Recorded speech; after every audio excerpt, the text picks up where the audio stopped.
গাছগুলাকেও ঈদ মোবারক বলি।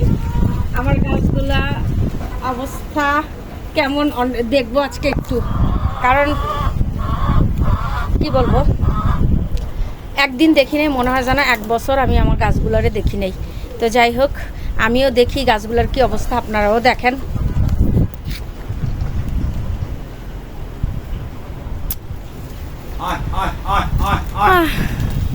সব গাছকে ঈদ মোবারক।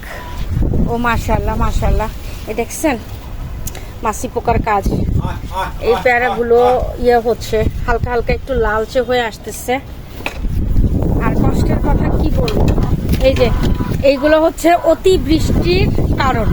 এই যে মরিচ গাছ, আমার এত বড় বোম্বাই মরিচ গাছটা ঝিমা গেছে, দেখছেন? এটা আর বাঁচবে না, এটা মরে যাবে, এটা বাঁচবে না। মনটা খারাপ হয়ে গেল, আজকে ছাদে এসেই মনটা খারাপ হয়ে গেল। তো যাই হোক, যেটা থাকবে না সেটা নিয়ে আফসোস করে লাভ নাই। আর আজকে কয়েকদিন যাবত আমি গাছে কোনো ধরনের ওষুধও প্রয়োগ করি না। ফাঙ্গাস বলেন, তারপরে সাদা মাছি বলেন, সবগুলার এত আক্রমণ বাড়ছে বলে বোঝানোর মতো কোনো কথা নাই। আর জানি না লাউগুলা কেন টিকে না, এত সুন্দর সুন্দর লাউগুলা, এর জন্য আফসোস আরও বেশি লাগে। আমি তো খাবার দেই না বললেই চলে। আল্লাহ আল্লাহ, ইঁদুরের উপদ্রব এত বাড়ছে। দেখো আমার দুন্দুল গাছ কেটে ফেলতেছে ইঁদুর, আর দুন্দুলটি মরে যাচ্ছে। কারে বলবো কষ্টের কথা, ইঁদুরও আমার সাথে মস্কারা শুরু করছে। এই যে নতুন নতুন দুন্দুল আসতেছে, আরো দেখেন কি পরিমাণ, মনে হচ্ছে যে বাতাস ইয়াটা উড়াই নেওয়া যাবে। আসলে কিন্তু অত পরিমাণ বাতাস না, উপরে থাকার কারণে এরকম মনে হইতেছে, অতিরিক্ত উপরে থাকার কারণে অত বাতাসও না। এই যে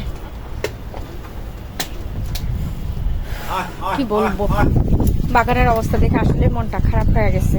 তো যাই হোক, কিছু করার নাই। তবে আসছি যেহেতু, একটু গাছকেও হালকা পাতলা খাবার দিব। এদিকে আমি একটা কি বলে এটাকে, কৌটা নিয়ে আসছি, ফুটা ফুটা করে। আম্মু ডিব্বাটা কোথায়?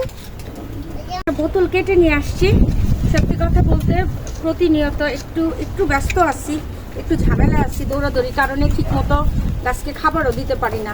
এই যে এটা একটু নিয়ে আসছি, যে সবজির খোসাগুলো আছে, কিচেন ওয়েস্ট, এগুলাতে দিয়ে দিব এই ডিব্বাটাতে। তাহলে যেহেতু অতিরিক্ত বৃষ্টি, সেহেতু গাছে আর লাগবে না, ফাঙ্গাস লাগবে না, কিন্তু খাবারটা ঠিকই গ্রহণ করতে পারবে। একটু করে পচবে, গাছটার খাবার ঠিকই গ্রহণ করে নেবে। মা ব্যাগ যাক মা, ব্যাগ উড়ে যাক, বাতাসে বহুত ডিস্টার্ব করতেছে। তো এটাতে আমি কিছু কিচেন ওয়েস্ট দিয়ে দিব, নিয়ে আসছিলাম। তো দেখি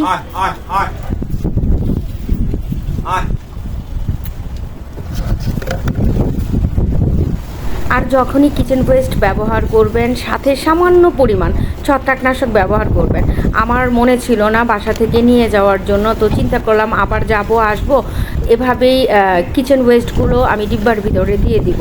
যখনই নতুন কিচেন ওয়েস্ট দিবেন, তখন অবশ্যই একটু সামান্য পরিমাণ ছত্রাকনাশকটা দিয়ে দিবেন। এতে করে গাছের শিকড়টা ভালো থাকবে, যেই জায়গাটাতেই যাবে গাছ ভালো থাকবে, মাটিও ভালো থাকবে।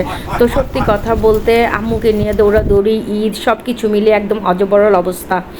তো সব কিছু সামাল দেওয়াটা কিন্তু আসলে আমার জন্য একটু কঠিন হয়ে যাচ্ছে।